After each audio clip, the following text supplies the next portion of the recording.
सवाल है दीपन पटेल जी का और इन्होंने पूछा है स्टाइलैम इंडस्ट्री, ये 72 रुपए पर इन्होंने लिया हुआ है, 4 महीने रुक सकते हैं।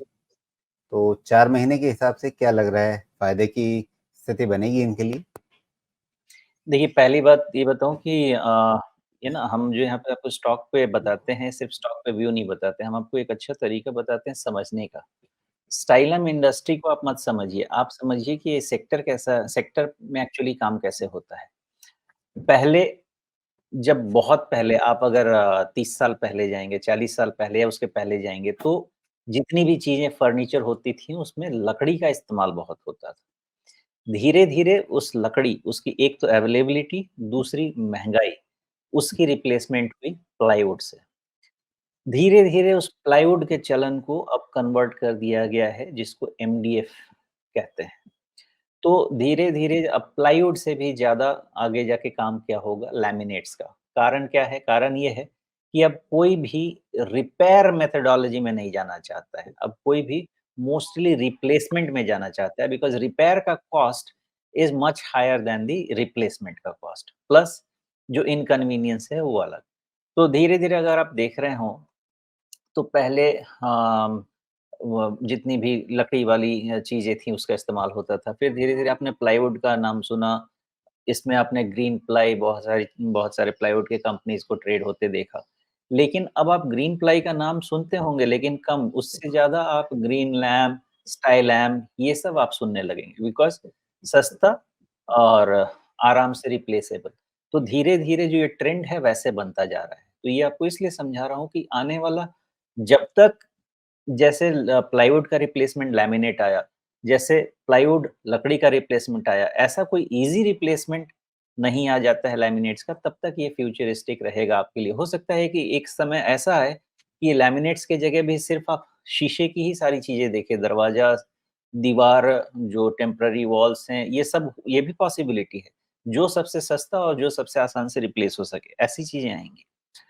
इस मामले में लैमिनेट फॉर नेक्स्ट 10 इयर्स आपके लिए एक अच्छा बिज़नेस है और उस हिसाब से आप स्टाइलम कह लें, ग्रीन लैम्प कह लें, ये सारी कंपनीज़ 10 साल के हिसाब से बहुत अच्छा बिज़नेस है। लेकिन अच्छा बिज़नेस या एक अच्छे वैल्यूएशन पे मिले तो ज़्यादा अच्छा है। चूँकि आपने लंबे समय की बात की है इसलिए आपको ये लॉजिक समझा रहा हूँ कि क्यों आपको लैमिनेट्स वाले प्रोडक्ट पे ध्यान देना चाहिए, लेकिन इन्वेस्टमेंट और लॉन्ग टर्म के हिसाब से एक अच्छे वैल्यूएशन पे देना चाहिए। इन दैट कैटेगरी आपका स्टाइलम भी फिट होता है, ग्रीन लैम्प भी फिट होता है। रिकमेंडेशन नहीं है, आपको समझा रहा हूँ बिकॉज़ आपके लिए एजुकेशन ज़्यादा ज़रूरी है। उस हिसाब से स्टाइलम आपके लिए एक लॉन्ग टर्म प्रोडक्ट तो बनता है एक बेट तो बनता है स्टाइलम इंडस्ट्रीज़। प्रॉब्लम क्या है? प्रॉब्लम ये है कि करीब-करीब 20% 10 टू 20% इसका वैल्यूएशन जो है अगेंस्ट दी ग्रोथ थोड़ा आगे निकला हुआ है। ओके? इसको कवर करने के लिए अगर 1575 ये है, 1400 की तरफ इसका 200 डीएमए है, कभी उधर करेक्ट होता है तो ये वैल्यू जनरेट करेगा against the given potential earnings.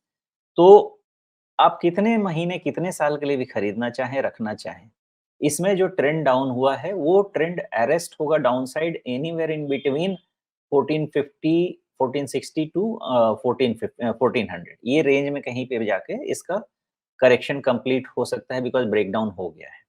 अब ये ब्रेकडाउन तो हो गया है, करेक्शन भी चालू हो गया है, लेकिन अब नया सवाल ये होगा कि अगर बीच से पलट गया तो 100% चांसेस है कि कहीं बीच से ही पलट जाए, मेरे 200 डीएमए के पास नहीं जाए। उसका कन्फर्मेशन आपको 50 डीएमए के ऊपर लेना है and that should be close to 1750 1750 के ऊपर अगर ये क्लोज लेने लगे सस्टेन बेसिस पे, तो जहाँ पे भी इसका फ्रेश लो बनेगा, वो उसका सपोर्ट एंड स्टॉप लॉस हो जाएगा और फिर ये बाय डिप्स का कैंडिडेट बनेगा।